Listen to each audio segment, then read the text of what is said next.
হে তরুণ যুবকেরা, হে আমার বন্ধুরা, শুনে রেখে দিন বাবা, আপনি গেলে দেখতে পাবেন সেই বোর্ডেতে লেখা আছে। আমি ইতিহাসে পড়েছিলাম, কিন্তু বাস্তবে গিয়ে সেই বোর্ডটা যখন পড়লাম অবাক হয়ে গেলাম। হে তরুণ যুবকেরা, সেই বোর্ডেতে পরিষ্কার সাল তারিখ উল্লেখ করে লেখা আছে। এত এত সালের এত তারিখে হুগলি নদীর উপর দিয়ে মুসলমানদের একজন পীর সাহেব ভর্তি নদীর কাছে এলেন। ভর্তি নদী যখন দেখলেন, ভর্তি নদী দেখতে পেয়ে সেখানে কোনো যানবাহন পেলেন না, সেখানে কোনো বোট পেলেন না, কোনো রকম আসবাবপত্র কিছু পেলেন না যার দ্বারাই নদী পার হতে পারবেন। কোনো নৌকা পেলেন না। না পেয়ে আল্লাহর মাহবুব বান্দা নিজের রুমালটাকে পানিতে বিছিয়ে দিয়ে টপ টপ টপ টপ করে হেঁটে পারে চলে এলেন। ভর্তি নদী পার হয়ে গেলেন। ভর্তি নদীতে তার পাটা ভিজল না। জোরে হবে না? জোরে হবে না? আর জোরে হবে না? আল্লাহ তোমার কাছে ডাকি বারে বার, কেন সারা দাও না বলো একবার। তোমারই করুণায় ধন্য হতে চাই, দয়াতে তোমারই বেঁচে আছি তাই। তোমারই করুণায় ধন্য হতে চাই, দয়াতে তোমারই বেঁচে আছি তাই। করুণা তোমার ও গো মাবুদ করো, করুণা তোমার ও গো মাবুদ করো। আমি যে অসহায় ডাকি বারে বার, আল্লাহ তোমার কাছে ডাকি বারে বার, কেন সারা দাও না বলো একবার। কেন সারা দাও না বলো একবার।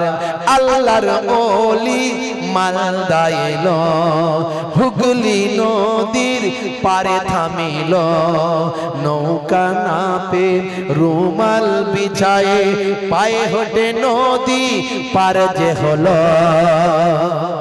জোরে হবে না? আর জোরে হবে না? নৌকা না পে রুমাল বিছায়ে পায়ে হেঁটে নদী পার যে হলো। ওগো খোদা কত করুণা তোমার, ওগো খোদা কত করুণা তোমার। আমি যে গোলাম তোমার, তুমি রব আমার। জোরে হবে না? হে তরুণ যুবকেরা, হে আমার বন্ধুরা, হে আমার বন্ধুরা, মুরব্বিয়ানিরা, শুনে রেখে দেন। এমন সময় দেখতে পাওয়া যায় এবারে বসেছিলেন গৌড়ের রাজা, রাজা লক্ষণ সেন। ইতিহাসের নাম শুনেছেন? ইতিহাসের নাম শুনেছেন বাবা? গৌড়ের রাজা, রাজা লক্ষণ সেন সেই সময় বাংলা শাসন করতেন। ভাই আমার, গৌড় বলে জায়গা, মালদা টাউন থেকে যেতে হবে। গৌড় বলে তখনকার রাজধানী। আজও সেই গৌড় আপনি যদি যান, গৌড়ে গিয়ে আপনি পাবেন ঐতিহাসিক স্থাপনাগুলো সেখানে আছে। হে জবাব যুবকেরা, গৌড়ের রাজা লক্ষণ সেন এপারে হাওয়াখানায় হাওয়া খাচ্ছিলেন, হাওয়াখানায় বসেছিলেন, একটু নদীর ধারে ঠান্ডা বাতাস খাচ্ছিলেন। সভাসদ সঙ্গী সাথীদের নিয়ে অপেক্ষা করছিলেন। দেখে অবাক হয়ে গেলেন, মুসলমানদের একজন পীর সাহেব, মুসলমানদের একজন হাক্কানি ওলি, মুসলমানদের একজন বাবা ওলি আল্লাহ ভর্তি নদীর উপর খালি পায়ে হেঁটে হেঁটে টপ টপ করে হেঁটে হেঁটে এপারে চলে এলেন। ভর্তি নদীতে তার পাটা ভিজল না। জোরে হবে না?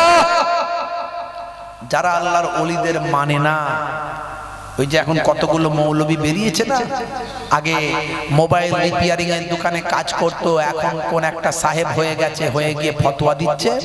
হ্যাঁ, এখন বিরাট বড় লেকচারার, খালি ঘন ঘন শুধু বলে হারাম, ঘন ঘন শুধু বলে বেদাত। হারাম বেদাত মানে কি জানেন? কেটে বাদ দিয়ে দেয়। হারাম বেদাত মানে কেটে অপারেশন করে বাদ দিয়ে দেওয়া। এই অপারেশন করে বাদ দিতে গেলে তার তো একটা শিক্ষা দরকার আছে না? নাই। যার অপারেশন করলে মানুষ বাঁচবে? যে সে ডাক্তার যদি অপারেশন করে বাঁচবে? তার জন্য এমএস ডিগ্রি করতে হয় না, হয় না? তেমন ইসলামিক লয়ে মুফতি বলে একটা ডিগ্রি আছে। এখনকার যুগে সরকারি ভাবে আর মুফতি হয় না। যারা এমএম মুমতাজুল মুহাদ্দিসিন, যারা ৮৬টা হাদিস অরিজিনাল আরবি পড়ে কমপ্লিট করেছে, সনদ পেয়েছে, তারাই মুফতি, তারাই আলেম, তারাই মুহাদ্দিস। জোরে বলুন সুবহানাল্লাহ। তারা এখন বলতে পারে, বা এখন বেসরকারি ভাবে মুফতি ডিগ্রিটা করানো হয়, তারা অপারেশন করতে পারে। অপারেশন মানে এটা হারাম, এটা বেদাত বলতে পারে। তো জিজ্ঞাসা করা হচ্ছে, সাহেব আপনি তো ফতোয়া দিচ্ছেন, আপনি পড়াশোনা কত দূর করেছেন? মাদ্রাসায় পড়াশোনা কতটা করেছেন? বলছে মাদ্রাসায় আমি পড়িনি। তো মাদ্রাসায় পড়েননি, ফতোয়া দিচ্ছেন ইসলামের ব্যাপারে? বলছে তাতে দেওয়া যায় আমি জ্ঞান লাভ করেছি। তো পড়াশোনা কোথায় করেছেন? না আমি হিস্ট্রি নিয়ে, ইতিহাস নিয়ে পড়েছি। বুঝতে পারছেন? একটু ভাবুন, চিন্তা করুন। এই যে এক সাহেব আগে মোবাইল রিপেয়ারিং এর কাজ করতে, এখন ফতোয়াবাজি করছে। আর একজন সাহেব বেরিয়েছে, সে আগে রাজমিস্ত্রির কাজ করত, এখন ফতোয়াবাজি করছে। যা মন যায় তাই ফতোয়াবাজি করে। মাঝে মাঝে লাইভে চলে আসে, দেখতেন মাদ্রাসা করেছে, করে টাকা পয়সা তুলছে লাইভে, তুলে তারপর কি করছে আল্লাহ জানে। আর সেখান থেকে ফতোয়াবাজি করছে শুধু, এটা হারাম, শবে বারাত মানা চলবে না, শবে বারাত হারাম, শবে বারাতে মেহমানদারি করা চলবে না, শবে বারাতে খাওয়ানো চলবে না, শবে বারাতে হালুয়া পিঠে করা চলবে না। তো হালুয়া পিঠে করা চলবে না, এটা কোথায় লেখা আছে দেখাও। হালুয়া পিঠে করাও শবে বারাতে চলবে, গোশ পোলাও করাও চলবে, সেমুই লাচ্চা করাও চলবে। কই ঈদের সময় তো বলো না সেমুই লাচ্চা করা চলবে না, গোশ বিরিয়ানি করা চলবে না, আর বলা তো বলছো না, নিজেও খাচ্ছ, সবাই খাওয়াচ্ছ। আর তুমি বেটা হালুয়া রুটি করতে জানো না, ওই জন্য যে করে তার বিরোধিতা করছো। তা হালুয়া রুটিও করা চলবে, গোশ পোলাও করা চলবে, সেমুই লাচ্চাও করা চলবে, শুধু ভাতও খাওয়া চলবে, আবার গরুর দুধও খাওয়া চলবে, আবার চা খেলে চাও খাওয়া চলবে। কোথাও হারাম বলে লেখা এগুলো পাবেন না। তুমি হারাম পেলে কোথায় লেখা আছে? হ্যাঁ, কেউ যদি মনে করে হালুয়া রুটিটাই মনে হয় শবে বারাত, সেটা সে ভুল করছে, তার জানে না, তাকে জানিয়ে দাও। তোমাকে হারাম হারাম বলতে কে বলেছে? নামাজ পড়া চলবে না, রোজা রাখা চলবে, নামাজ পড়া চলবে না। কম বেশি 25 খানা হাদিস আছে, তার মধ্যে হাসান পর্যায়ের হাদিস আছে, সহিহ হাদিস আছে, যায়িফ পর্যায়ের হাদিস আছে। যায়িফ হাদিসও ওলামাদের জিজ্ঞাসা করবেন যারা হাক্কানি আলেম, যদি আমলের ক্ষেত্রে কোরআন হাদিসের পক্ষে হয়, যায়িফ হাদিস বলেও যদি বিবেচিত হয়। যায়িফ হাদিস কখন হয়? যখন রাবি সম্পর্কে কোনো সন্দেহ থাকে, মানে যে বয়ান করছে, বয়ানটা তো অনেক দূর থেকে হয়ে আসছে, আল্লাহর নবী সাহাবা থেকে। হাদিস তো সেদিনে লিপিবদ্ধ হয়েছে। বুখারী শরীফ কবে লেখা হয়েছে? তো বুখারী শরীফ ইমাম বুখারী হুজুর তিনি হাদিসটা এনার কাছ থেকে শুনেছেন, উনি ওনার কাছ থেকে শুনেছেন, তিনি বলছেন তার কাছ থেকে শুনেছেন। এইভাবে শুনতে শুনতে যদি মনে হয় এই যে মাঝখানে যিনি শুনেছেন এনার সম্পর্কে একটু ডাউট আছে, তখন সেটাকে বলছেন ওলামারা যে এটা যায়িফ হাদিস, মানে দুর্বল। যায়িফ মানে কি? দুর্বল। দুর্বল হাদিস তো হাদিস রে ভাই, হাদিস নয়, অস্বীকার করতে পারবে না। আর হাসান পর্যায়ের হাদিস তো আছে, যেটা সহিহ হাদিসের বায়াবার হিসাবে ধরা হয়, হাসান পর্যায়ের হাদিস। শবে বারাতের নামাজ, শবে বারাতের রোজা, শবে বারাতের গুরুত্ব হাদিস ডাইরেক্ট আছে, আর বলছে হাদিস নাই, বলছে চলবে না, হারাম। হায় রে হায়, মুসলমান বিভ্রান্ত হবেন না। এই জন্যই বলবো বিভ্রান্ত হবেন না। হয় নিজে কিছু হয়ে যান, আর না হলে কারো হয়ে যান। এটা বাংলায়, গোদা বাংলায় পণ্ডিতেরা বলে, যারা বিচক্ষণ লোক তারা বলে, হয় নিজে কিছু হয়ে যাও, না হলে কারো হয়ে যাও, তাহলে বাঁচবে, ঠিকঠাক চলতে পারবে। তো এখানে নিজে কিছু হয়ে যাও মানে বড় আলেম ওলি আল্লাহ হয়ে যাও, তাহলে কোনো অসুবিধা নেই, তুমি নিজে নিজেই সবকিছু বুঝে নেবে। আর যদি সেটা না পারো, তাহলে কারো হয়ে যাও, কারো হয়ে যাও মানে এই পশ্চিমবঙ্গে আমরা জানি যিনি সবচেয়ে বড় আলেম ছিলেন, সবচেয়ে বড় ওলি আল্লাহ ছিলেন, জামানার মুজাদ্দিদ ছিলেন, তিনি হলেন হযরতের দাদা হুজুর পীর কেবলা পীর আবু বকর সিদ্দিক রাহমাতুল্লাহ আলাইহি। তার ছাতার তলায়, তার গাছের তলায় থেকে তার হয়ে যাও, তাহলে বাঁচবে। আর না হলে এত বিভ্রান্ত, মোবাইলের যুগ, ইন্টারনেটের যুগ, মাথা খারাপ হয়ে যাবে, তুমি বেঈমান হয়ে যাবে।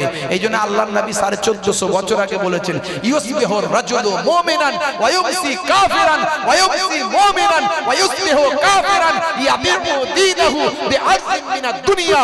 মানুষ সকালবেলা মুমিন থাকবে, সন্ধ্যাবেলা কাফের হয়ে যাবে, সন্ধ্যাবেলা মুমিন থাকবে, সকালবেলা কাফের হয়ে যাবে। তারা দ্বীনকে বিক্রি করে দেবে দুনিয়ার স্বার্থে। এরা নিজেদের চেয়ারের জন্য, সম্মানের জন্য, ভিউজ পাওয়ার জন্য, ভাইরাল হওয়ার জন্য ইসলামকে বিক্রি করে দিচ্ছে। ভাই আমার, একটু ভালো করে ভাবনা চিন্তা করলে বুঝতে পারবেন আমার দাদা হুজুর কেবলার আকীদা সবচেয়ে ভালো, মধ্যম পন্থা নিয়েছেন উনি। খায়রুল উমুরি আওয়াজিমুহা, সর্বোত্তম পন্থা হলো মধ্যম পন্থা। দাদা হুজুর কেবলা মধ্যম পন্থা নিয়েছেন। কাউকে কাফের বলতে নিষেধ করেছেন। যে আল্লাহ মানে, নবী মানে, সে কখনো অবিশ্বাসী নয়। কাফের মানে অবিশ্বাসী, কাফের মানে গালাগালি নয়। এখন এক শ্রেণীর মানুষ আবার মনে করে কাফের মানে মনে গালাগালি। গালাগালি নয়, কাফের মানে হচ্ছে অবিশ্বাসী, আর মুমিন মানে হলো বিশ্বাসী। এটা আরবি শব্দ, তো অনেকে এটাকে অপব্যাখ্যা করেছেন। তো যাই হোক ভাইরা, আমার দাদা হুজুর কেবলা বলেন যে আল্লাহকে মানে, নবীকে মানে, তাকে অবিশ্বাসী বলো না, কাফের বলো না। কত সুন্দর। আর এখন এই মৌলবী ওই মৌলবীকে কাফের বলছে, ওই মৌলবী ওই মৌলবীকে মুশরিক বলছে, বেঈমান বলছে।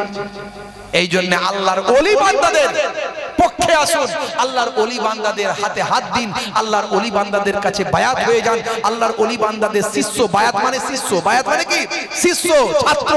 একজনের আন্ডারে রইলেন, একটা টিচারের আন্ডারে রইলেন, তাহলে কি হবে? আপনি সুখে দুঃখে, সময়ে অসময়ে তার কাছে জেনে নেবেন সবকিছু, তার সঠিকভাবে আপনি গাইডলাইনটা পাবেন। একই বলা হয় পীর মুরিদি। পীর মুরিদিকে অনেকে অপব্যাখ্যা করে।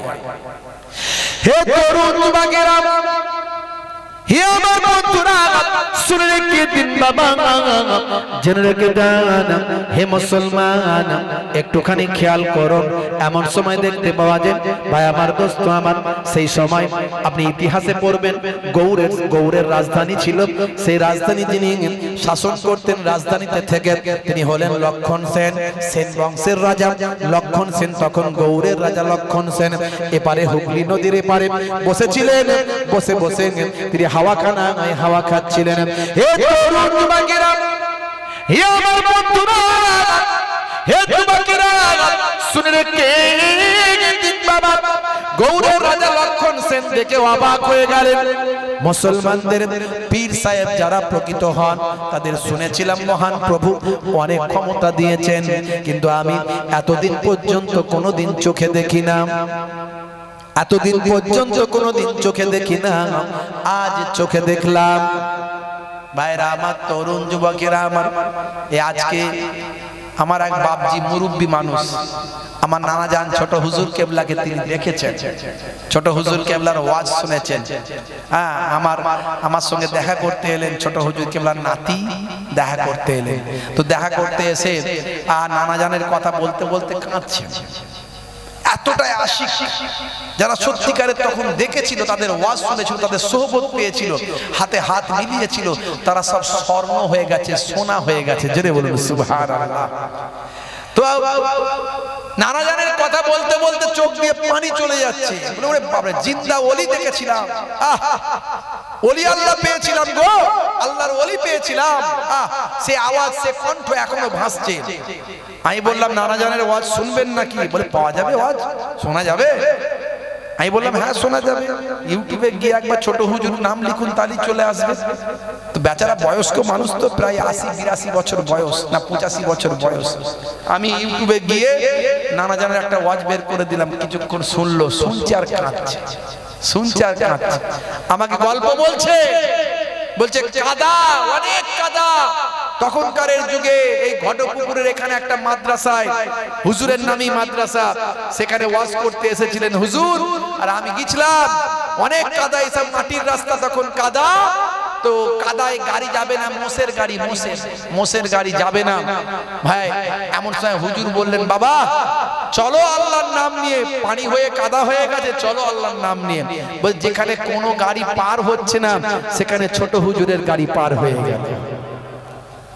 আমার মনে পড়ে গেল আমার দাদাজানের ক্ষেত্রেও পিন্নাগড়ি হুজুর নাম শুনেছেন, মায়াপুর পিন্নাগড়ি হুজুর।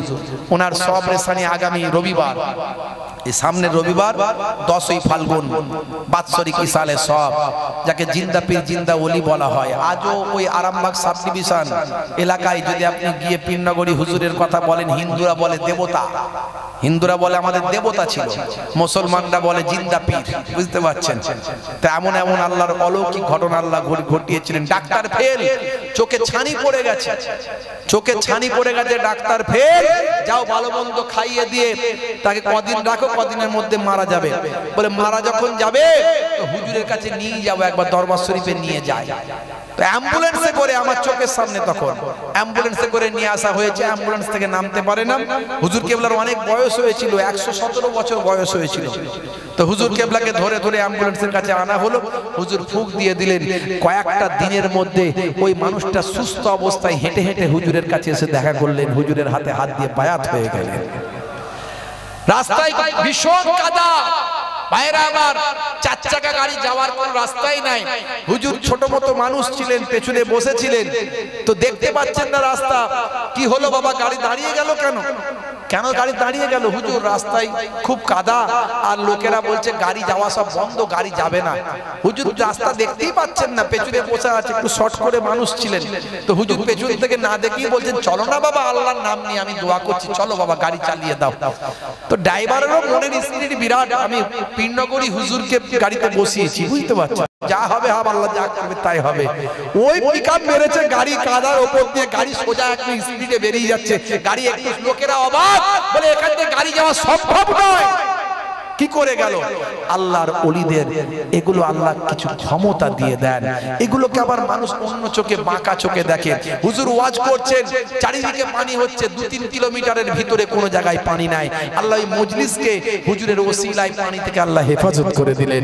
এগুলো আল্লাহর ওলিদের কারামাত, নবীদের জন্য মুজিজা। কেউ কারামাত অস্বীকার করলে ঈমান চলে যাবে। নবীদের জন্য মুজিজা ছিল। যদি কেউ বলে যে হ্যাঁ আল্লাহর নবী আকাশের চাঁদ আঙ্গুলের ইশারায় দুখণ্ড করেছেন, এখন কেউ যদি বলে এটা সম্ভব নাকি, সম্ভব নাকি, এটা হয় কখনো? আকাশের চাঁদ দুখানা হয় আঙ্গুলের ইশারায়, ঈমান চলে যাবে। এই নবীদের জন্য হলো মুজিজা, আর ওলি আল্লাহদের জন্য কারামাত। যারা আল্লাহর ওলি বান্দা হন, আল্লাহ তাদের জন্য কোরআনে বলেছেন তাদের কোনো খৌফ নাই, ডর নাই, তাদের কোনো চিন্তাও নাই। জোরে বলুন সুবহানাল্লাহ। সামনে রবিবার সেই দাদাজান হুজুরের বাৎসরিক সওয়াব রেসানি। আমার আব্বাজান শাইখুল হাদিস ওস্তাজুল আসাতিজা, দীর্ঘ 50টা বছর দার্স দিয়েছেন, হাদিস পড়িয়েছেন। মস্ত বড় আল্লাহর আলেম বান্দা, মস্ত বড় ওলি। জি হ্যাঁ, সারাদিন বহু মানুষ হুজুর কেবলার কাছে আসেন, আব্বাজান ওয়ালিদ সাহেব হুজুর।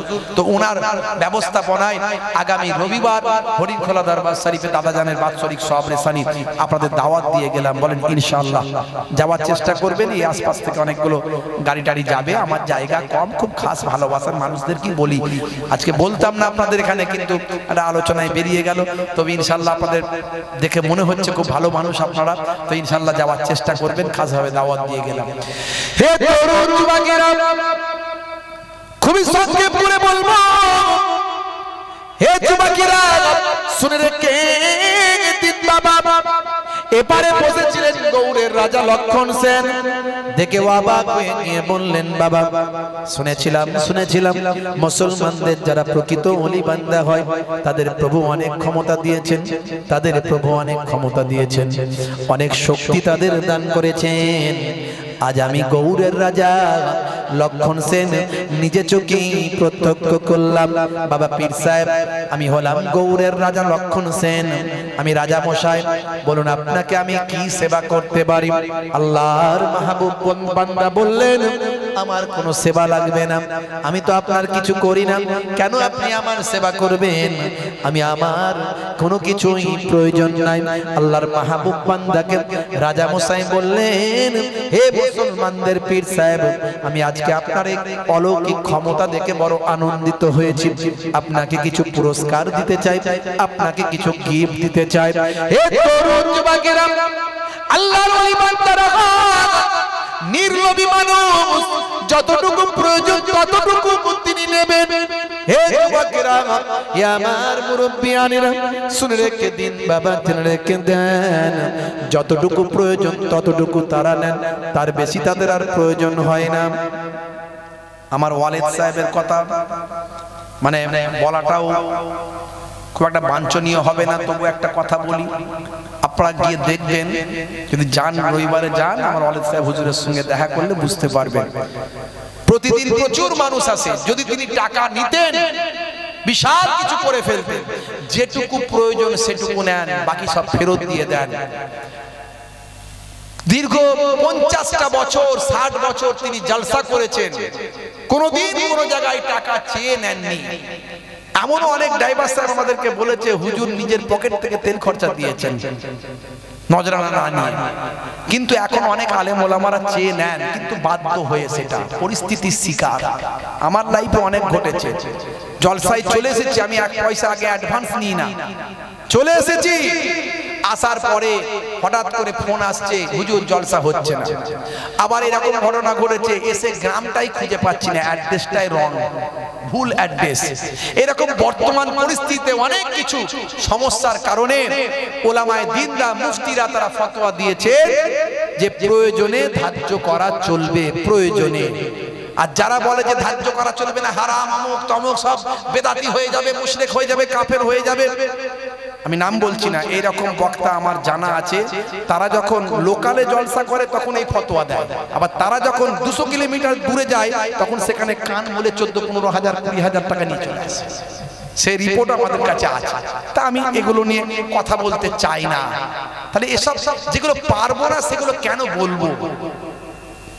বন্ধুরা আমার, তরুণ যুবকেরা আমার, হাক্কানি ওলি আল্লাহ যারা, তারা কোনোদিন কথা বলেন না, তারা প্রয়োজনে নিজেদের ট্যাগ থেকে দিয়ে চলে আসে। আল্লাহর মাহবুব বান্দারা হলেন নির্লোভী মানুষ, সররিপুকে দমন করে আল্লাহর ওলি হওয়া যায়। তার মধ্যে একটা হলো লোভ রিপু, একটা হলো অহং রিপু। এইরকম 6টা রিপুকে দমন করলে তবে আল্লাহর ওলি বান্দা হওয়া যায়। হে তরুণ যুবকেরা, হে আমার বন্ধুরা, শুনে রেখে দিন বাবা, জেনে রেখে দেন। হে মুসলমান, একটুখানি লক্ষ্য করো, এমন সময় দেখতে পাওয়া যায় আল্লাহর ওলি বান্দা বললেন, আল্লাহর মাহবুব বান্দা বললেন, না না, আমি আপনার কাছ থেকে কোনো কিছু গিফট নেব না, আমি আপনার তো কোনো উপকার করি না, আপনার কাছ থেকে কোনো তোহফা নেব না।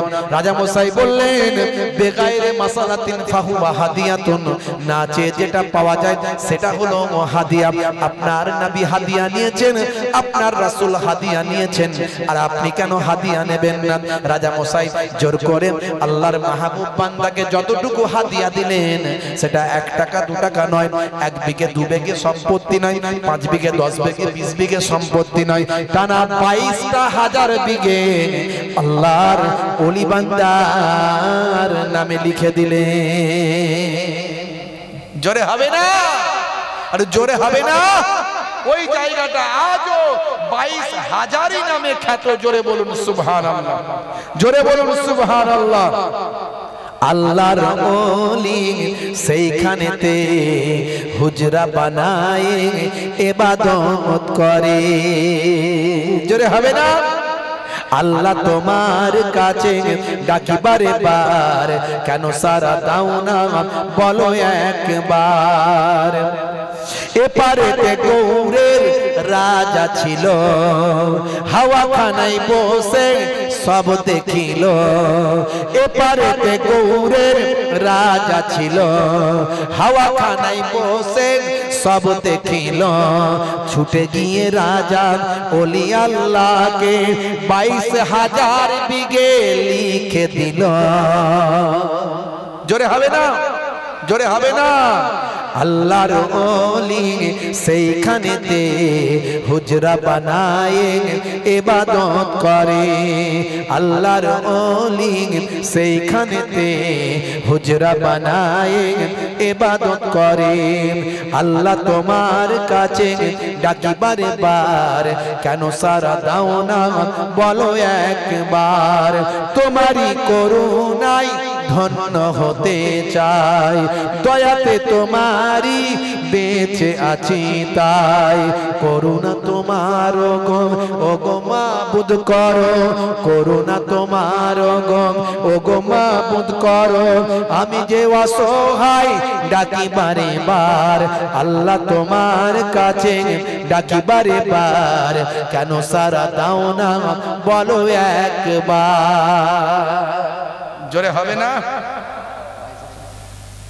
কতক্ষণ লাগবে ফোন করেন আর দেরি করবো না ছেড়ে দেবো হে তরুণ যুবকেরা হে আমার বন্ধুরা হে আমার মুরব্বিয়ানেরা শুনে রেখে দিন বাবা আল্লাহর মাহবুব বান্দা ওই জায়গাতে একটা হুজরা বানালেন আজও সেই হুজরাটা আছে যাদের বিশ্বাস হয় না কালকে আপনি চলে যান আপনি 22,000-তে চলে যান আপনি মালদা পান্ডুয়াতে মালদা টাউন থেকে আপনি চলে যাবেন 20-25 কিলোমিটার দূর পান্ডুয়া সেই পান্ডুয়াতে গিয়ে রাস্তার ধারে আপনি 22,000 বলে জায়গাটা পাবেন সেখানে একটা চিল্লাখানা ইবাদতখানা পাবেন সেই জায়গাটাকে 22,000 বলা হয় আজও সেখানে বোর্ড লাগানো আছে সরকারের পক্ষ থেকে ওয়াকাফের পক্ষ থেকে হে তরুণ যুবকেরা আল্লাহর মাহবুব বান্দা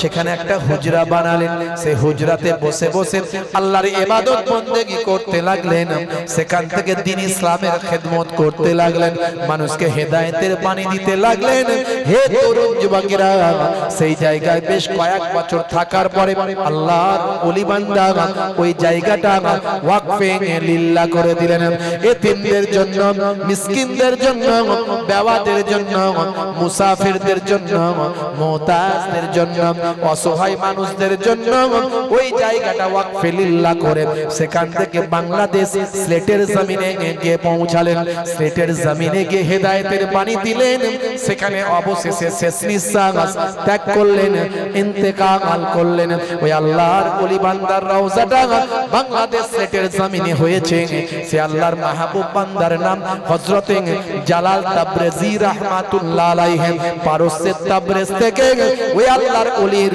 আগমনটা হয়েছিল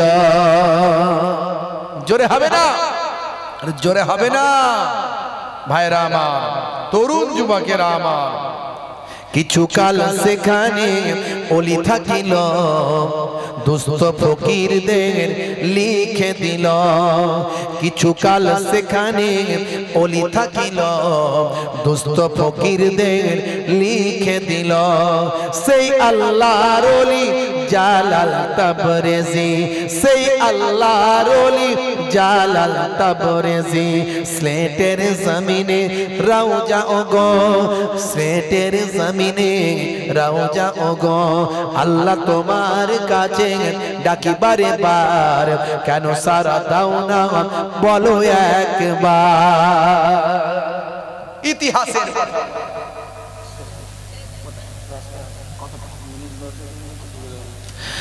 হে তরুণ যুবকেরা হে আমার বন্ধুরা এ আল্লাহর ওলি ওলি আল্লাহ কেমন করে হলো আল্লাহকে বিশ্বাস করে কোরআন মাজিদকে বিশ্বাস করে দয়ার নবীর সুন্নতের তাবেদারি করে হে তরুণ যুবকেরা এ আল্লাহর ওলি বান্দার মতো ওলি আল্লাহ আমরা হতে পারবো কিনা জানি না হওয়া অনেক কষ্টসাধ্য ব্যাপার তবে ওলি আল্লাহ না হতে পারলেও ওলি আল্লাহর ছাত্র হতে পারবো ওলি আল্লাহর শিষ্য হতে পারবো ওলি আল্লাহর গোলামি করতে পারবো ওলি আল্লাহর তাবেদারি করতে পারবো যদি আমরা আল্লাহর কোরআনকে সঠিকভাবে মানি যদি দয়ার নবীর সুন্নতকে সঠিকভাবে মানি আল্লাহকে যদি অন্তর থেকে সঠিকভাবে বিশ্বাস করি আমার আল্লাহর প্রতি যদি তাওয়াক্কুল করি, আল্লাহর প্রতি যদি শরণাপন্ন হয়, দয়ার নবীকে যদি অন্তর থেকে সব কিছুর থেকে বেশি ভালোবাসতে পারি, আহলে বায়াতের প্রেমটা যদি অন্তরে ধরে রাখতে পারি, আল্লাহর ওলি বান্দা না হতে পারলেও ওলি আল্লাহর গোলাম আমরা ছাত্র হয়ে যেতে পারবো। হে তরুণ যুবকেরা, হে আমার বন্ধুরা, আপনাকে কি করতে হবে? সব জায়গায় ঈমানে মজবুতি আনতে হবে। এর আগে আমি বলেছি রোল নাম্বার ঠিক করতে হবে। ইন্টারনেটে আছে 20-25 হাজার বক্তব্য, একটা দুটো নয়, হাজার হাজার বক্তব্য আছে। আগে ঈমানকে মজবুত করতে হবে বলেছি। ঈমান মানে হলো বিশ্বাস, বিশ্বাসকে সুদৃঢ় করতে হবে। সবকিছুতে আল্লাহর উপর বিশ্বাস, ভালো হলেও বিশ্বাস, খারাপ হলেও বিশ্বাস, ভালো হলেও আল্লাহকে মানি, আল্লাহর জন্য সবকিছু পারি, খারাপ হলেও আল্লাহকে মানি, আল্লাহর জন্য সবকিছু পারি। সবকিছুতে তাওয়াক্কুল করতে হবে আল্লাহর উপর। আল্লাহ হলেন খালিক, বাকি সব মাখলুক, সে খালিককে খালিকের জায়গায় বসাতে হবে। হে তরুণ যুবকেরা, হে আমার বন্ধুরা, আল্লাহ বলছেন তোদেরকে আমার ইবাদতের জন্য সৃষ্টি করেছি, ইবাদত ছাড়া অন্য কোনো উদ্দেশ্যে নয়। তাই ইবাদতটা আপনাকে আমাকে করতে হবে। আমার আল্লাহ বলছেন মা খালাকতুল জিন্না ওয়াল ইনসা ইল্লা লিয়াবুদুন। হে দুনিয়ার মানুষ, তোমাদেরকে আমি আল্লাহ আমার ইবাদতের জন্য সৃষ্টি করেছি। ইবাদত মানে শুধু ভাববেন না নামাজ, ইবাদত মানে শুধু ভাববেন না রোজা, ইবাদত মানে শুধু ভাববেন না হজ যাকাত। আপনি খাবেন কিভাবে? নবীর তরিকায়, নবীর স্টাইলে খাবেন, নবীর স্টাইলে কথা বলবেন, নবীর স্টাইলে হাঁটবেন, নবীর স্টাইলে মানুষের সঙ্গে মিশবেন। সব কিছুর মধ্যে ইবাদত। যখন খাবেন পরিমিত খাবার খাবেন, চেটে বুঝে খাবেন। সুন্নতে মুআক্কাদা বা আমার বিসমিল্লাহ ছাড়া আল্লাহর নবী কখনো খাবার খেতেন না। এটা হলো সুন্নতে মুআক্কাদা, যেটা আল্লাহর নবী যে সুন্নত কখনো ছাড়েন না। কখনো কখনো যে সুন্নত ছেড়েছেন সেটা হলো সুন্নতে গায়ের মুআক্কাদা। যেমন আসরের 4 রাকাত সুন্নত নামাজ কখনো কখনো আল্লাহর নবী ছেড়েছেন। ভালো করে বুঝে নেন কোনটা সুন্নতে মুআক্কাদা, কোনটা সুন্নতে গায়ের মুআক্কাদা। এ তরুণ যুবকেরা, আপনি খাওয়া দাওয়ার আগে বিসমিল্লাহ পড়বেন, খাওয়া দাওয়ার শেষে আলহামদুলিল্লাহ পড়বেন। আপনি খাবেন পরিমিত খাবার, চেটে পুচে খাবার খাবেন, আঙ্গুল চেটে খাবেন, প্লেট চেটে খাবেন। খাওয়া দাওয়াটা হবে সুন্নত তরিকায়। খাওয়া দাওয়া করছেন নবীর স্টাইলে, নবীর স্টাইলে খাবার খেলে সুন্নতের সওয়াবটা আমার আল্লাহ লিখে দেবেন। স্বাস্থ্য বিশেষজ্ঞরা বলছেন নবীর স্টাইলে যদি খাওয়া হয়, হাতটা যদি চেটে পুচে খাওয়া হয়, বাসনটা প্লেটটা যদি বারবার চাটা হয়, মুখ থেকে এক ধরনের লালা নিঃসৃত হয়, যে লালাটা হজমের উপকার করে দেয়। তাহলে আল্লাহ যা বলেছেন, নবী যা শিখিয়েছেন, সব বিজ্ঞান সম্মত, বাস্তব সম্মত, সব আধুনিকতার সঙ্গে সামঞ্জস্যপূর্ণ, সব মডার্নের সঙ্গে তাল মিলিয়ে চলা। একটাও ভাই আমার অপ্রাসঙ্গিক নয়, অবাস্তবিক নয়, একটা অবৈজ্ঞানিক আপনি পাবেন। আমি এগুলো অনেক বোঝানোর চেষ্টা করেছি, ইন্টারনেট সার্চ করবেন। আমার বক্তব্যটা একটু অন্যরকম, আপনারা জানেন আমি এগুলো অনেক বেশি বলে থাকি, আজকে সেভাবে বেশি বলিনি। তো এগুলো অনেক উদাহরণ দিয়ে থাকি। কেন কোরআন মানবেন, কেন নবী মানবেন, আমার প্রশ্ন এখানে থাকে। আল্লাহকে, আল্লাহর ডেফিনেশন কি, এগুলো আমি বলি।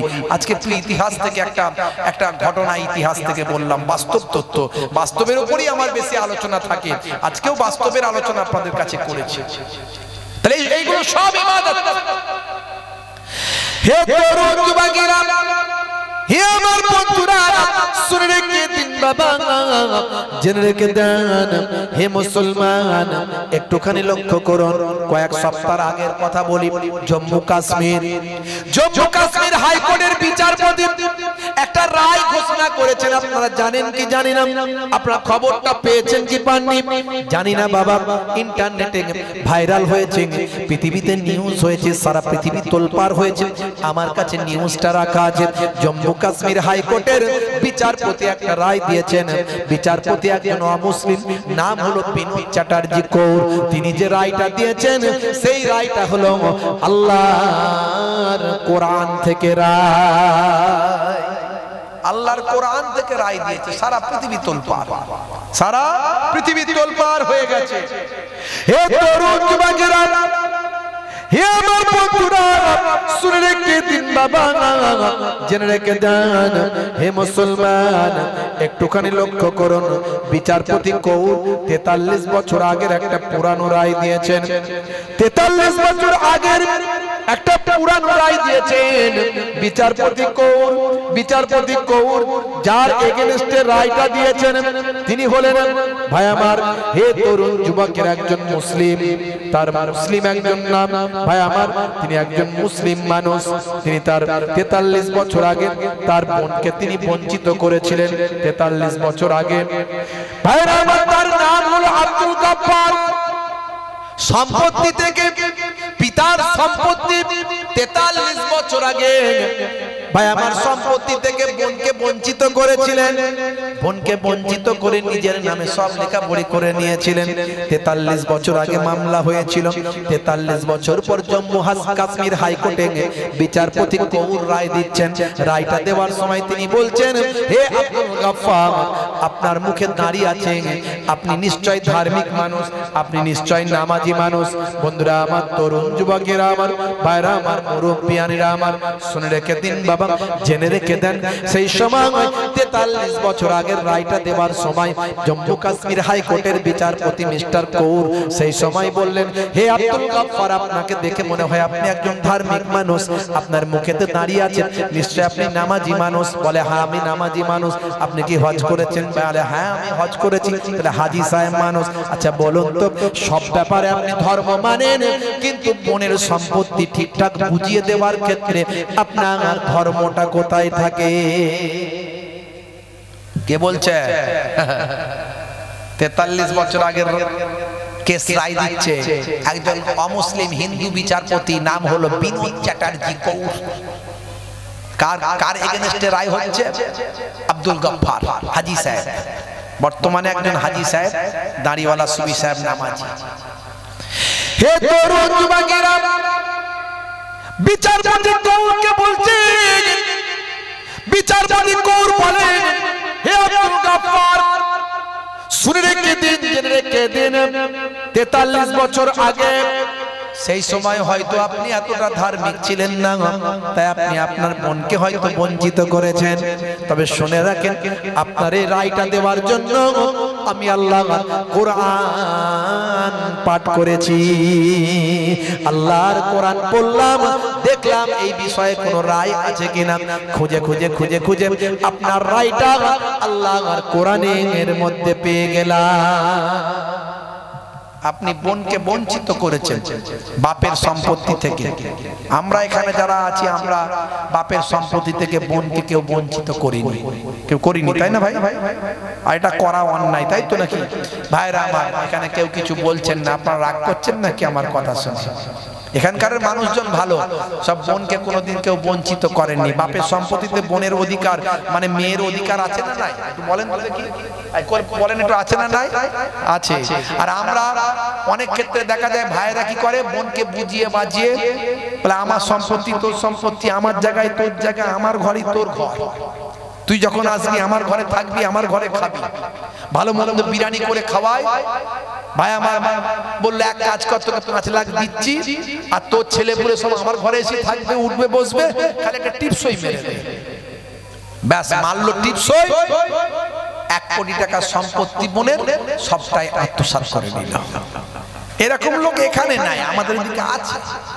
বুঝতে পারছেন? দিনকাল খুব ভালো তো, কিন্তু মাঝে মাঝে এগুলো বলি একটু বাস্তব উদাহরণ। হে তরুণ যুবকেরা, হে আমার বন্ধুরা, শুনে রেখে দিন বাবা, জেনে রেখে দেন বিচারপতি কৌর সেই সময় বলেছিলেন হে আব্দুল গাফফার, শুনে রেখে দেন, জেনে রেখে দেন। বিচারপতি কৌর বললেন শোনো হে আব্দুল গাফফার, তোমার জন্য আমি আল্লাহর কোরআনটা অধ্যয়ন করলাম, আমি খোঁজার চেষ্টা করলাম আল্লাহর কোরআনে তোমার ব্যাপারে কোনো রায় আছে কিনা, বোনের সম্পত্তি পাওয়ার ব্যাপারে কোনো রায় আছে কিনা। আমি পড়ে অবাক হয়ে গেলাম, আল্লাহর কোরআন কত সুন্দর। আমার আল্লাহ 1450 বছর আগে তোমার আল্লাহ তোমার এই রায়টা কোরআনে এর মধ্যে লিপিবদ্ধ করেছেন। 1450 বছর আগে ভালো করে ভাবুন, 1450 বছর আগে কোনো গবেষণা কেন্দ্র ছিল না, কোনো কোর্ট ছিল না, কোনো বিচারপতি ছিল না, অ্যাডভোকেট ল পড়া হতো না, ল এডুকেশন ছিল না, কোনো গবেষণা কেন্দ্র ছিল না, কোনো নাসা ছিল না, কোনো ইসরো ছিল না, কোনো রকম এক্সরে মেশিন ছিল না, কোনো রকম আল্ট্রাসাউন্ড ছিল না, কোনো রকম ইকোকার্ডিওগ্রাফি মেশিন ছিল না, কোনো রকম প্যাথোলজি ছিল না, কোনো রকম ল্যাবরেটরি ছিল না। 1450 বছর আগেও আমার আল্লাহর কোরআন মানুষের জন্য ইনসাফ কায়েম করেছে।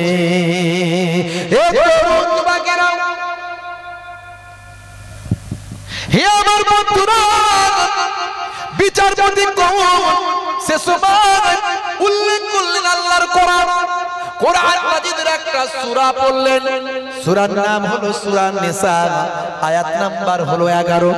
সেই সময় বিচারপতি কৌর বললেন হে আব্দুল গাফফার শোনো আল্লাহর কোরআন তোমার ব্যাপারে কি বলছে।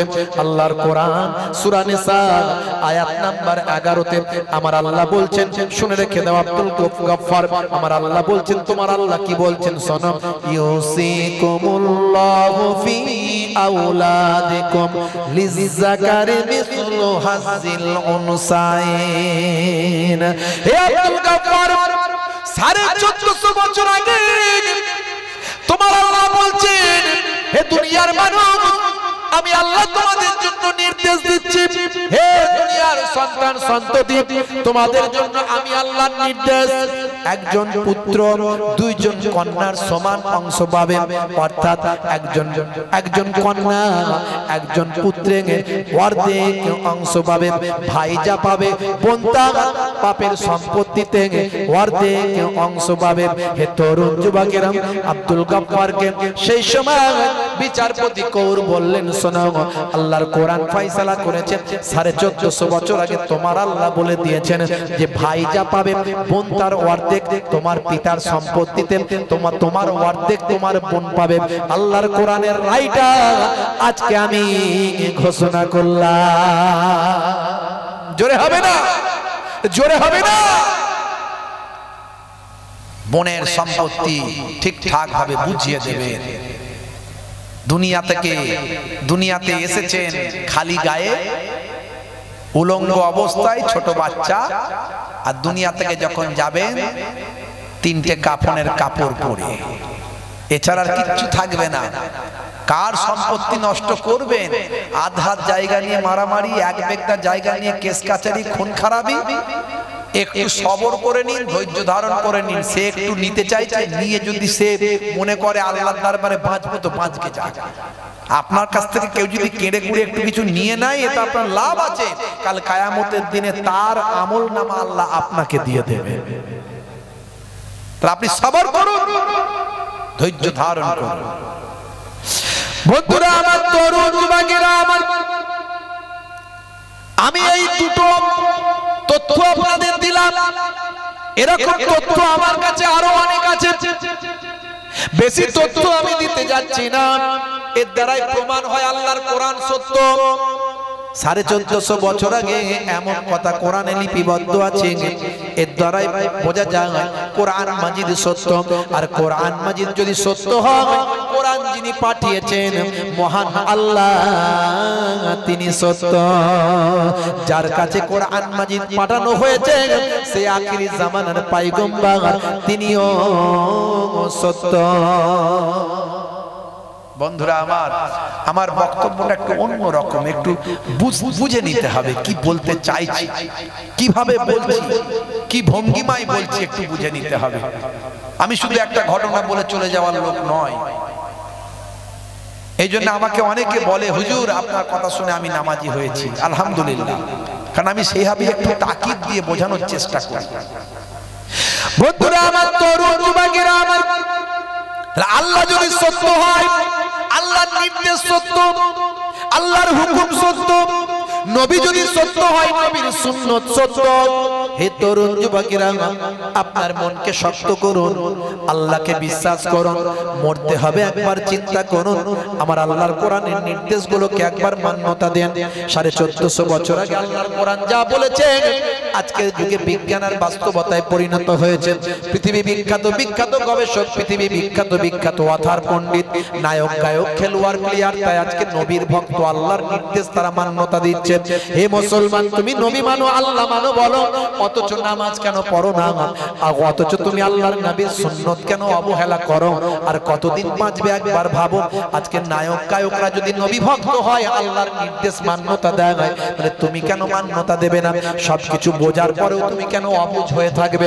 আজ থেকে প্রতিজ্ঞা করো হে যুবক, আল্লাহ বলছেন সব সময় হে দুনিয়ার মানুষ, তোমাকে আমার ইবাদতের জন্য পাঠিয়েছি। তাহলে হাসবেন ভাই আমার, বসবেন, শুবেন, খাবেন, হাঁটবেন, চলবেন, মানুষের সঙ্গে কথা বলবেন, সব যদি নবী আনা তরিকায় হয়, সবটা আপনার ইবাদতের সওয়াব পাবেন। তবে মনে রাখবেন, সবচেয়ে বড় ইবাদত হলো নামাজ। যে সুফি দরবেশ আল্লাহর ওলি হয়ে গেছে, যার চেহারা দেখলে নবী মনে পড়ে যায়, যার চেহারা দেখলে আল্লাহ মনে পড়ে যায়, ওই লোকটার অনুসরণ করবেন। বুঝতে পারছেন? বাংলাদেশের একটা বক্তব্য শুনলাম আমি, কারণ কোনো বক্তার নাম আজ পর্যন্ত স্টেজে ধরে বলি না, খুব বেকায়দা হলে কোনো প্রুফ দিয়ে আমি তখন বলি, প্রুফ দিয়ে বলি। এর আগে হয়েছিল, ভাইরাল দিয়েছি, কারণ যারা ইসলামের ক্ষতি হয়ে যাচ্ছে বুঝলে তখন বলি। তো বাংলাদেশের এক বক্তা, আমি নাম বলবো না, খুব পপুলার বক্তা, হ্যাঁ, যারা সবসময় হাদিস চাই, কথায় কথায় বলে হাদিস, কথায় কথায় বলে হাদিস, সব কিছুতে হাদিস পাবে। তুমি মাইকে ওয়াজ করছো, হাদিস কই দাও তো দেখি।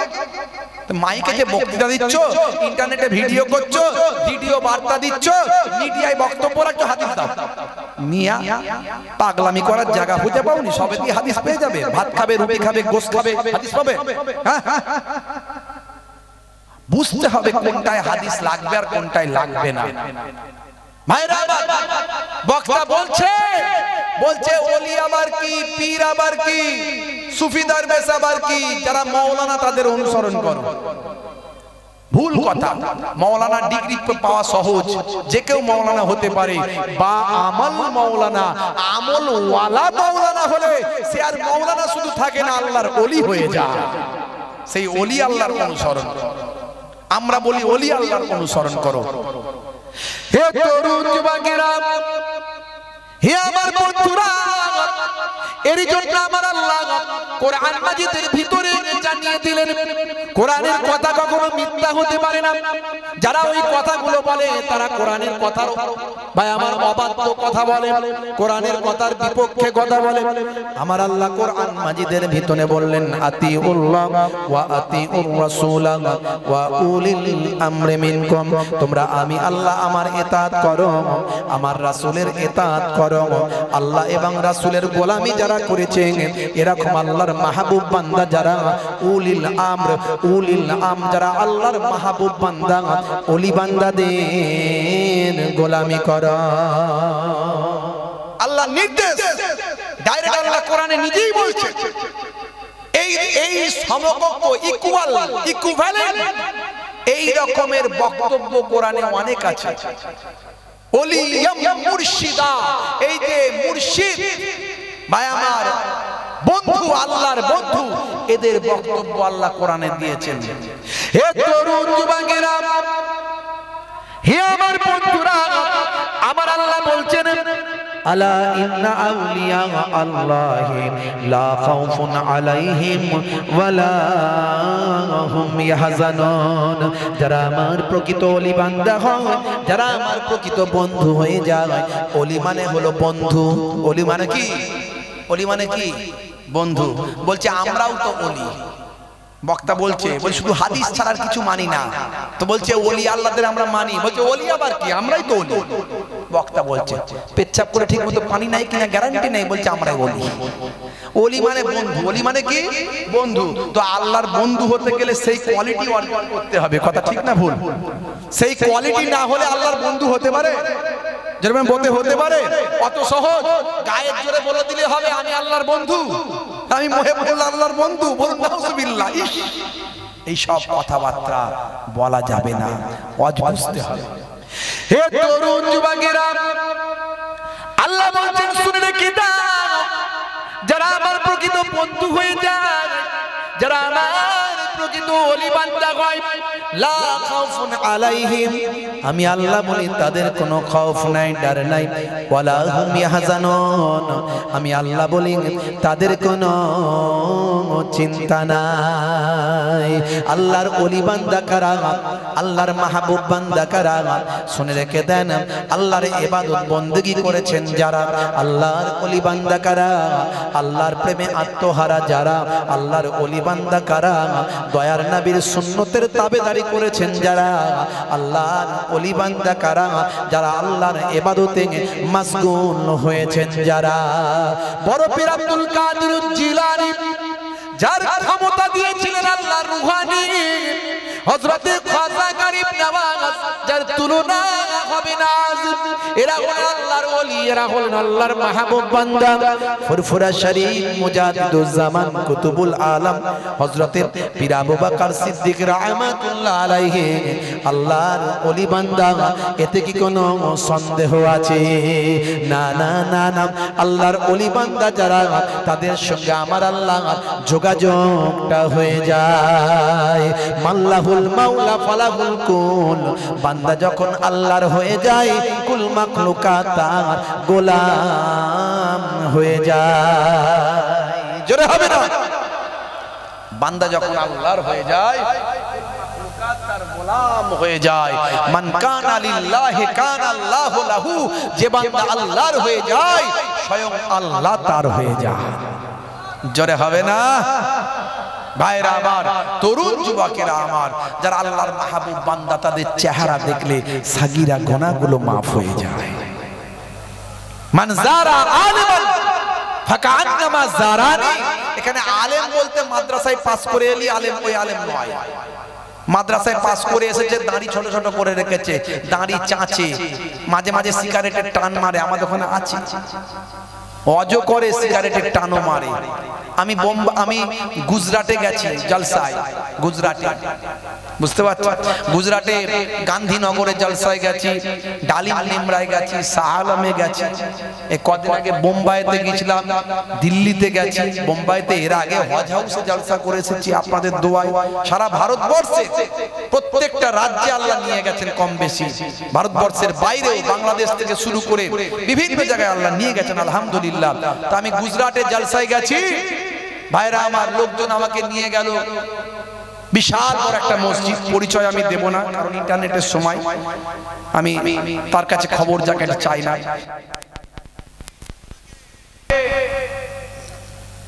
বিশাল বড় মসজিদে, সেখানে নামাজ পড়ার জন্য নিয়ে গেল লোকজন, ভক্ত ভালোবাসার মানুষ, সব আমার দাদা পীরের ভালোবাসার মানুষ, মুরিদান, দাদা জান, জানা জানদের মহাব্বতের মানুষ।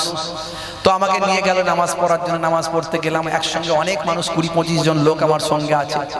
তো এখন তাদের মধ্যে ইমাম সাহেবের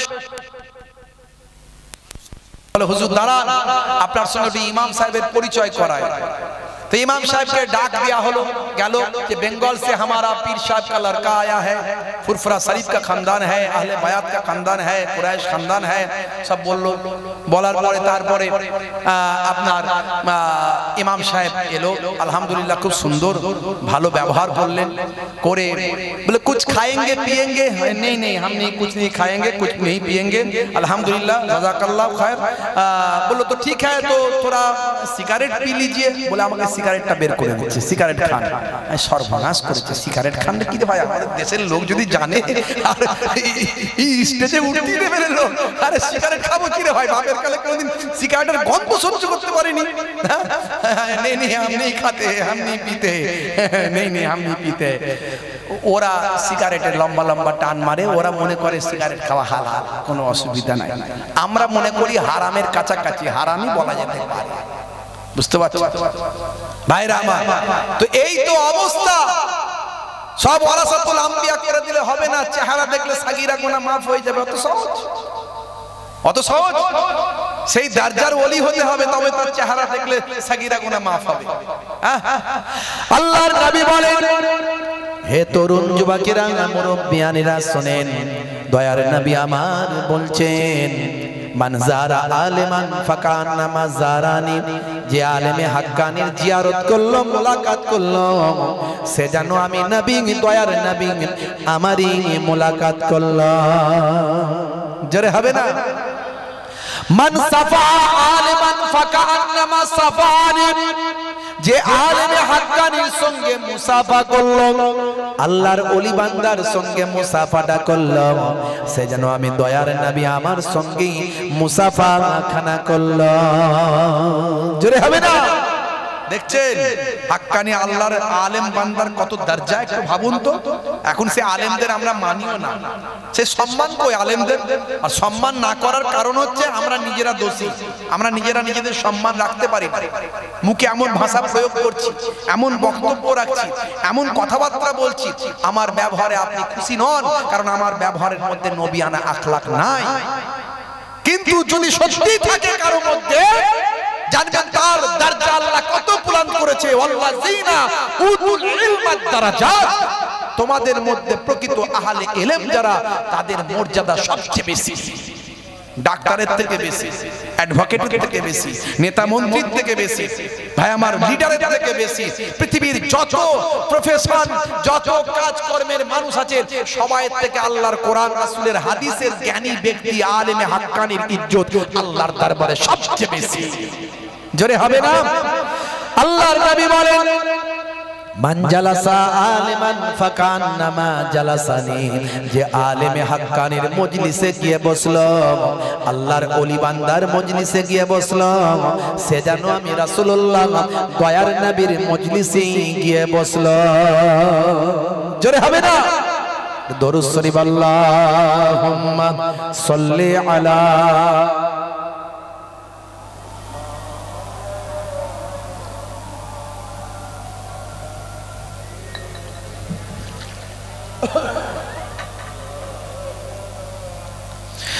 হে তরুণ যুবকেরা, হে আমার বন্ধুরা, শুনে রেখে দিন বাবা, জেনে রেখে দেন, তাহলে আমাদেরকে প্রকৃত আলেমে হাক্কানি আল্লাহর ওলিদের অনুসরণ করতে হবে। বলি আল্লাহর কাছে শিক্ষা লাভ করতে হবে, বলি আল্লাহর সোহবতে থাকতে হবে, বলি আল্লাহর নির্দেশ মেনে চলতে হবে, আল্লাহর ওলি বান্দা খুঁজে বের করতে হবে।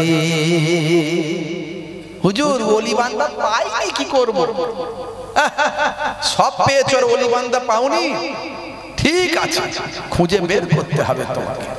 সব কিছু খুঁজে পেয়েছো, ভালো ডাক্তার খুঁজে বের করেছো, ভালো অ্যাডভোকেট খুঁজে বের করেছো, ভালো মিস্ত্রি খুঁজে বের করেছো, ভালো দোকানদার খুঁজে বের করেছো, আর ভালো আলেম খুঁজে পাওনি।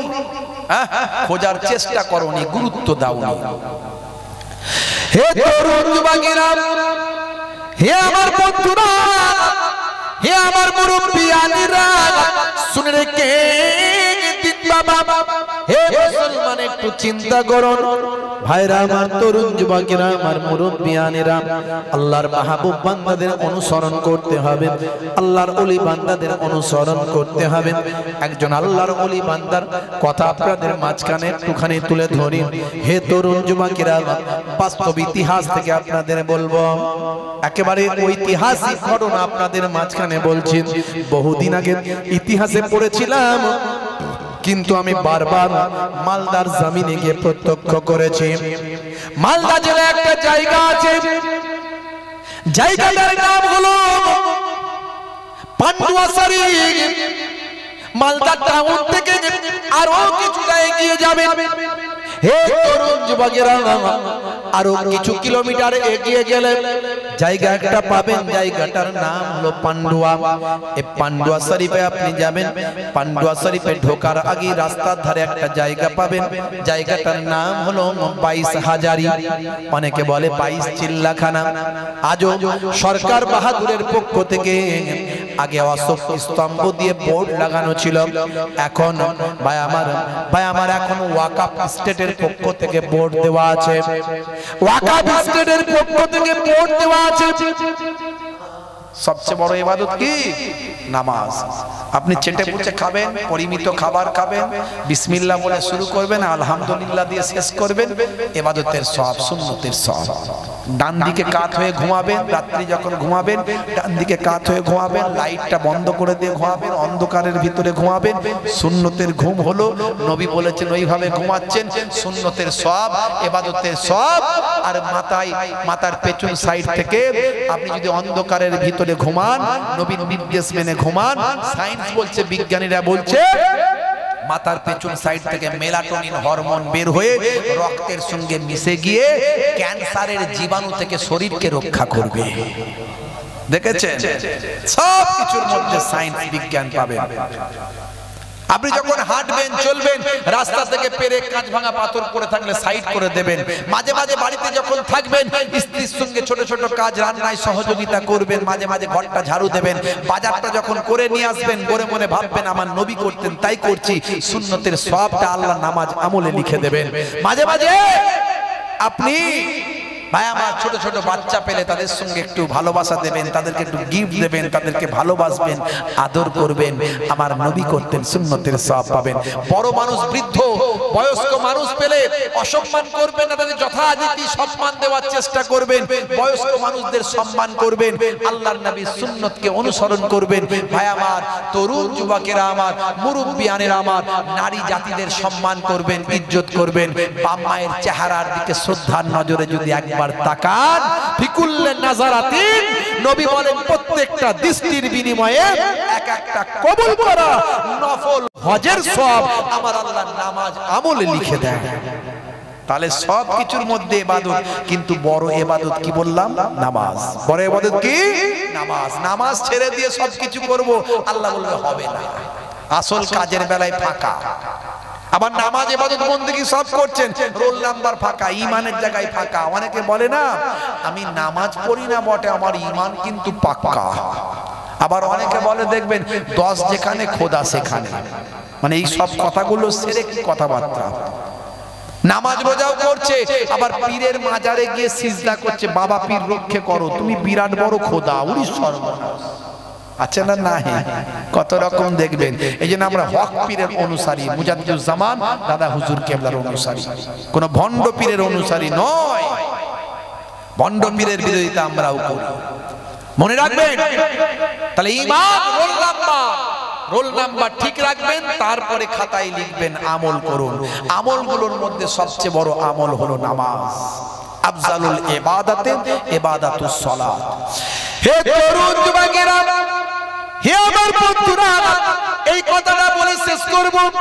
হে যুবকেরা, একটু দরুদ শরীফ পড়ুন। আল্লাহুম্মা সাল্লি আলা সাইয়্যিদিনা মাওলানা মুহাম্মদ ওয়া আলা আলি সাইয়্যিদিনা।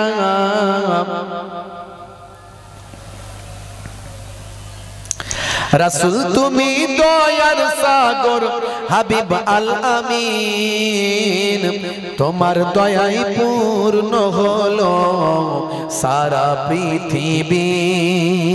জোরে হবে না? আরে জোরে হবে না?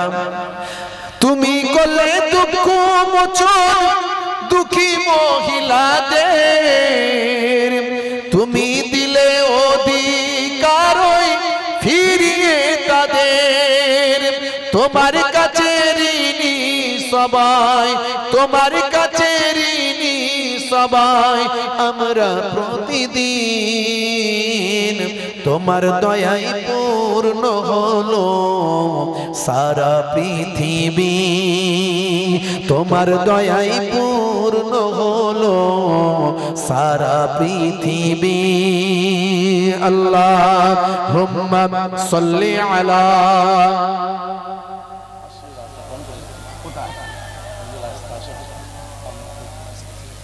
ওয়া আলা আলি সাইয়্যিদিনা। কালেমা জিকির লা ইলাহা ইল্লাল্লাহ, লা ইলাহা ইল্লাল্লাহ, লা ইলাহা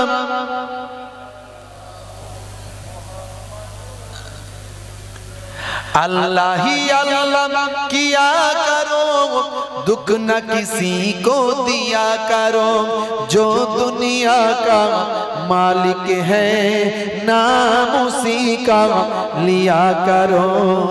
अल्लाह अल्लाह अल्लाह अल्लाह ला इलाहा।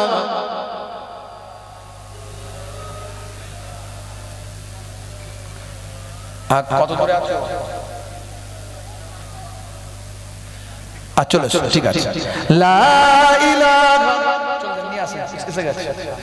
আচ্ছা, লা ইলাহা ইল্লাল্লাহ মুহাম্মাদুর রাসূলুল্লাহ। তাহলে সবচেয়ে বড় ইবাদত কি বললাম?